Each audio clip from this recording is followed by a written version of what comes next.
টেলিভিশনের স্ক্রিনে ফোল্ডারটা খুলে গেল। মুহূর্তের মধ্যে ড্রয়িং রুমের বাতাস বদলে গেল, যেন মেহেরিনের ঠোঁটের হাসিটা মিলিয়ে গেল। আর আমার হাত পা ঠান্ডা হয়ে এলো, কারণ আমি জানতাম আরিয়ান কোনো কাজ হুট করে না। একটা জিনিস করার আগে সে বহুবার ভাবে। আর যদি সেই ফোল্ডারটা তৈরি করে থাকে, তাহলে এটা রাগ না, এটা স্মৃতি, খুব ঠান্ডা হিসাবের স্মৃতি। স্ক্রিনে প্রথমে একটা তারিখ ভেসে উঠল, সেই ভোরের তারিখ, যেদিন মেহেরিন আরিয়ানকে ফেলে চলে গিয়েছিল। তারপর একটা ছবি, 5 বছরের ছোট্ট আরিয়ান আমার পুরোনো সোফায় ঘুমিয়ে আছে, বুকের সাথে জড়িয়ে আছে কাপড়ের ছোট্ট একটা ডাইনোসর, আর তার জামার সাথে সেফটি পিন দিয়ে আটকানো সেই কাগজটা, নীল কালি দিয়ে লেখা, আমি আর পারছি না মা, তুমি ওকে সামলাও। মেহেরিন হঠাৎ করে উঠে দাঁড়ালো। এগুলো ব্যক্তিগত জিনিস। আরিয়ান চোখও ফেলল না, শুধু শান্ত গলায় বলল, এটাই আমার জীবন। ব্যারিস্টার তাহসিন টিভির দিকে এগিয়ে গেলেন। তার মুখের রং ফ্যাকাশে হয়ে গেছে। আর মেহেরিনের উকিল, সে চোখ মুখ শক্ত করে দাঁড়িয়ে রইল। কিন্তু এবার আর তাকে আগের মতো আত্মবিশ্বাসী লাগছিল না। আরিয়ান আবার ট্যাবের স্ক্রিনে হাত ছোঁয়ালো। এরপরে ভেসে উঠল অডিও রেকর্ডিং। মেহেরিন তাড়াতাড়ি বলে উঠল, না, ওগুলো চালাবে না। তার গলাটা কেঁপে উঠেছিল। এই প্রথমবার তাকে পরিপাটি আর আত্মবিশ্বাসী মনে হচ্ছিল না, বরং তাকে মনে হচ্ছিল সেই পুরনো জেদি মেয়েটাকে, যে ছোটবেলায় নিজের ইচ্ছা মতো কিছু না হলেই বাসার জিনিসপত্র ছুঁড়ে ভাঙত। আরিয়ান আগে ভলিউম কমিয়ে দিল। সে সব সময় শব্দের ব্যাপারে সতর্ক, নিজের জন্য, আমার জন্য। তারপর ড্রয়িং রুমটা ভরে গেল মেহেরিনের কণ্ঠে। এই বাচ্চাটা স্বাভাবিক না মা, আমি এমন একটা মানুষের সাথে থাকতে পারবো না যে আমাকে জড়িয়েও ধরে না। আরেকটা রেকর্ডিং, তুমি যদি ওর জন্য এত মায়া দেখাও, তাহলে তুমিই রাখো ওকে, আমি নতুন করে জীবন শুরু করব। তারপর আরেকটা, খরচের জন্য আমাকে ফোন দিও না। একটা ভুলের পিছনে টাকা খরচ করার কোনো ইচ্ছাই আমার নেই। আমার পা কাঁপতে শুরু করলো। এই কথাগুলো আমি বহু বছর আগেই শুনেছিলাম, কিন্তু আবার সেগুলো শুনতে হচ্ছিল। আমার নিজের ঘরে, আমার নিজের নাতির সামনে। মনে হচ্ছিল পুরনো ক্ষত আবার কেউ ছিঁড়ে খুলে দিয়েছে। মেহেরিন তাড়াতাড়ি নিজের উকিলের দিকে তাকালো। বলুন, এগুলোর কোনো মূল্যই নেই। উকিল গলা খাকারি দিয়ে বললেন, রেকর্ডিং চ্যালেঞ্জ করা যায়। আরিয়ান ধীরে মাথা নাড়ালো, যেন এই উত্তরটা সে আগেই ধরে রেখেছিল। তারপর সে আরেকটা ফোল্ডার খুললো। স্ক্রিন বদলে গেল। একটার পর একটা কাগজ ভেসে উঠতে লাগলো।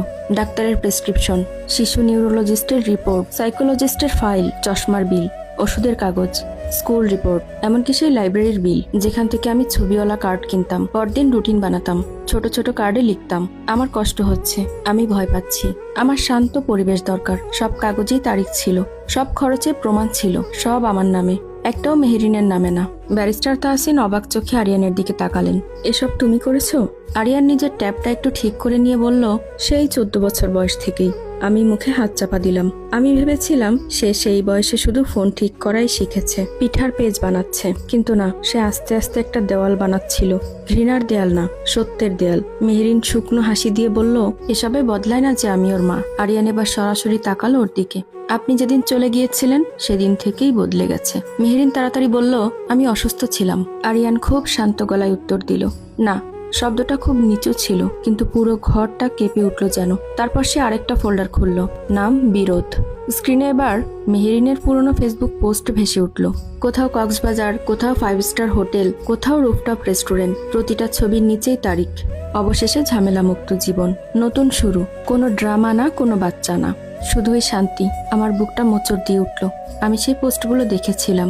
রাতে রান্নাঘরে দাঁড়িয়ে দাঁড়িয়ে ফোন হাতে নিয়ে কাঁদতাম, আর পাশের ঘরে আরিয়ান হেডফোন কানে পরে ঘুমানোর চেষ্টা করত, কারণ বছর শেষে আতশবাজির শব্দ তাকে কাঁপিয়ে দিত। হঠাৎ করেই মেহেরিন ঝাঁপিয়ে এগিয়ে এলো। বন্ধ করো এগুলো।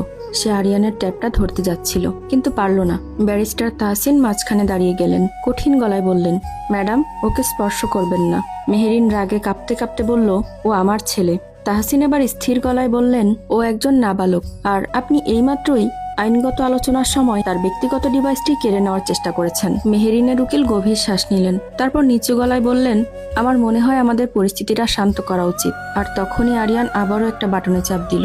স্ক্রিনে এবার পুরনো হলুদ একটা কাগজ ভেসে উঠল। সেই কাগজটা দেখেই আমার বুকের ভেতরটা হঠাৎ করে মোচড় দিয়ে উঠল, কারণ আমি সেই হাতের লেখাটা চিনতাম। আসসালামু আলাইকুম সবাইকে। এতক্ষণ আমি আপনাদেরকে সংগৃহীত একটা গল্পের দ্বিতীয় পর্বটি পড়ে শোনাচ্ছিলাম। খুব শীঘ্রই চেষ্টা করব আপনাদের সঙ্গে গল্পের বাকি অংশটুকু শেয়ার করতে। আজকের মতো এখানেই বিদায় নিচ্ছি। আল্লাহ হাফেজ।